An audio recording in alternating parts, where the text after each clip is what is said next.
I've got some breaking news for you now. In the last couple of moments, the British Armed Forces provided support to the US operation to seize the Marinera oil tanker, including RAF surveillance and the RAF Tide Force support ship, the Ministry of Defence has said. Charlie Peters joins us now for a full update. Charlie Peters, you predicted this kind of RAF support days ago, and here we are, it's happened. Yes, Martin, we saw the US military leaving those RAF bases today. So we already knew in advance, really, that the RAF were involved. But further information coming from the MOD statement, they also refer to the Royal Fleet Auxiliary Tide Force ship providing support for US forces pursuing the Bella 1. Interesting, the MOD is not using the Russian ship registry name that it changed to, the Marinera, during its transfer from Venezuela towards St. Petersburg. It's also interesting to note, Martin, that the statement says that the UK and US defence and security relationship is the deepest in the world, and that the UK provided this enabling support, quote, in full compliance with international law. It does seem that that part of the statement is more focused on a domestic audience rather than an international one, because, of course, the Prime Minister and the Labour government more generally have been involved in something of an internal row about whether or not the PM should support Trump over his raid in Caracas last weekend to take away Nicolas Maduro from his bedroom in the dead of night. And this is very much in support of that wider American strategy of targeting oil tankers linked to the Venezuelan regime. This tanker, the Bella 1, was fleeing from Venezuela after the US Coast Guard tried to board it last month. It has also boarded another vessel today in the southern Caribbean, a part of a wider strategy we can see the US taking place now to show that they are not afraid to board more of these tankers, and they will not put up with resistance to their strategy in Venezuela. We've heard from the Defence Secretary, John Healey. He said that the ship, the Bella 1, with a nefarious history, is part of a Russian-Iranian axis of sanctions evasion. He said that it's fueling terrorism, conflict and misery from the Middle East to Ukraine. He goes on to say that the UK will continue to step up our action against shadow fleet activity to protect our national security, our economy and global stability. Pointing out that the Bella 1 is sanctioned by the US, has been since 2024 due to its links to Hezbollah. It's been linked to international terrorism and crime, and is part of that wider and growing web of Russian shadow tanker activity. The Russian Ministry of Transport put out a statement earlier saying that this was an illegal interdiction, saying it breached international law. That's the message that they were keen to put out very soon after this took place. But we should stress, Martin, this vessel changed its flag mid-voyage on the run from the United States Coast Guard. And according to the UN laws at sea, that means that it was technically stateless, but now very much in the command of the United States Coast Guard as they take that vessel back towards the USA. Thank you, Charlie Peters. And you mentioned earlier, Charlie, we now have two craft here, two tankers, but you believe how many more might there be out there involved in this great escape, which now might turn into a great reconnaissance mission to retrieve them on America's behalf? Yes, Martin, as we were discussing on GB News earlier in the week, there seemed to be a coordinated effort by several vessels in the Caribbean to break free from the blockade, many of them suddenly changing their flagging to Russian. We have heard from the Kremlin, who made an urgent diplomatic request on New Year's Eve to the US to not interdict and to board and seize the Bella 1. But plenty of other ships have followed, just like the Bella 1, becoming Russian on the registry and seeking to launch this coordinated escape from the US blockade. And that is critical for US control of Venezuela.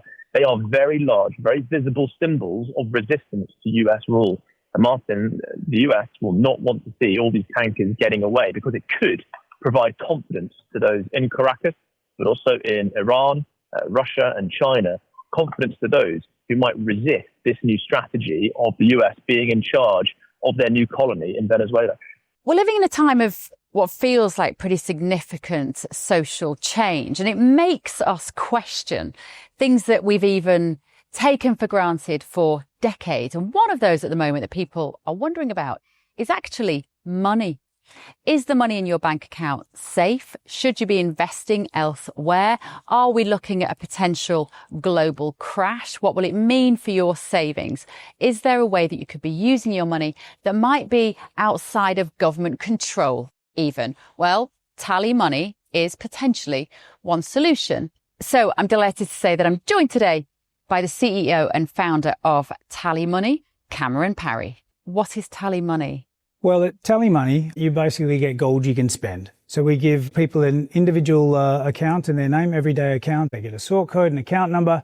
They use that account just like they would pounds from their bank, but it's milligrams of gold that we brand as Tally. Okay. Why would you do that, though? What is the benefit to the customer instead of just having a normal pound sterling account?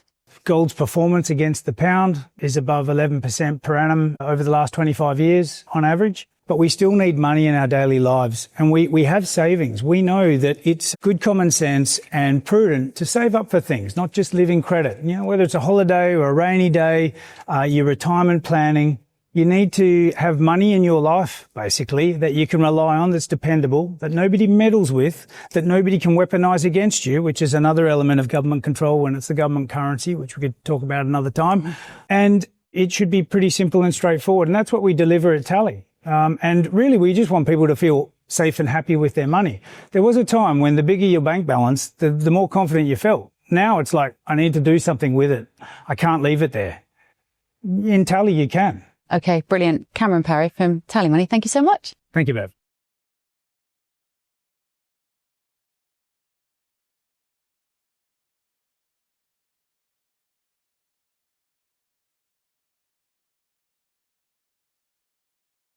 Well, joining us now is the former chairman of the Defence Select Committee, Tobias Elwood. Tobias, welcome to the show. It's a pleasure to have your company, and a belated Happy New Year to you, sir. We have a political standoff here, quite a situation. A Venezuelan vessel flagged as Russian, boarded and seized by the Americans. How precipitous, how dangerous could this be for world peace right now?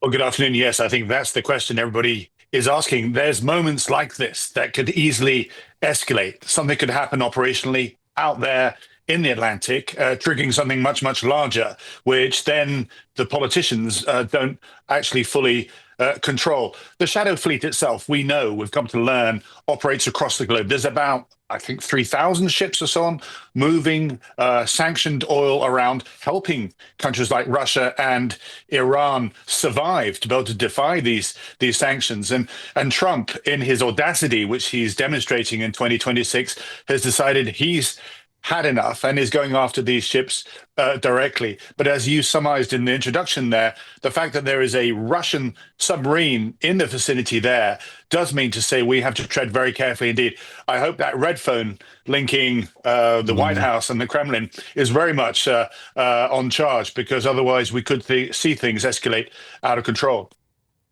We're seeing a situation here where Donald Trump is not gung-ho, but certainly acting decisively, acting swiftly. And we are in a position, are we not, where we appear to be using RAF bases in the United Kingdom for these actions. And it puts into sharp relief, does it not, that all this notion that the student politics of condemning Donald Trump, the Labour Party, is for the birds. We must work with America to keep global peace. Yes, I'd partially agree with you there. I think there's a frustration in America and with Donald Trump that the global order isn't working, that other countries have taken advantage perhaps of our openness. And Donald Trump has said, right, I'm going to do something about it. But in doing so, it's very much America first, as we've seen, Western Hemisphere first. And to that comes the troubles that we're seeing over potential where things go with Greenland. I hope Donald Trump will recognize that actually when Europe and America are on the same page, when NATO remains aligned, that we are stronger to deal with those adversaries. As you touched on, America has lent on the fact that it's got bases in the UK to orchestrate this important operation that's just taken place. Therefore, working together absolutely makes sense. My concern is that Donald Trump will pursue an avenue which can actually splinter the alliance, and that would be very, very dangerous indeed. Our adversaries, particularly China and Russia, would take greater advantage of that.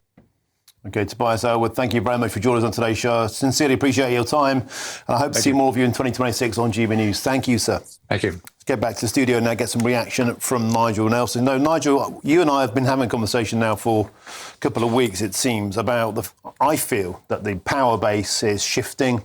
The sun is setting on Europe. We have a new world order. Donald Trump being a truly pioneering sort of interventionist, particularly in situations like this. And the United Kingdom has its fingerprints on this because air bases are being used. And at a time of such uncertainty, why on earth is Britain giving away the Chagos Islands? I mean, we are in a new world order. Surely we should be protecting what's out there, not giving it away. Well, we protected the Diego Garcia base, which is vital strategically for us. What we did by handing over the Chagos Islands was obeying international law. What Trump is doing here is obeying international law. Why are we so enslaved to international law? How about putting Britain first? How about putting global security first? The West first, not just throwing it away to Mauritius? The whole point of international law is to kind of ensure global good behaviour. It's fairly porous. Doesn't always work, but that's the idea of it. You can't stop transgressors crossing a line if you take all the lines away that they might cross. So the whole point is, so you have it. We need Chagos now more than ever. This proves it. We don't need Chagos. What we need is Diego Garcia. We've got that. We've got that for the next 100 years. And then China will be dripping its fangs will be dripping, hovering over that. Well, if we hadn't done it, it would be even worse. That China has wanted the Chagos Islands for a long time when it was the British Indian Ocean Territory. But if we'd actually disobeyed international law and hung on to it, China would argue we're an illegitimate occupying power. They may still attack us, but at least they haven't got the cover of international law legitimacy.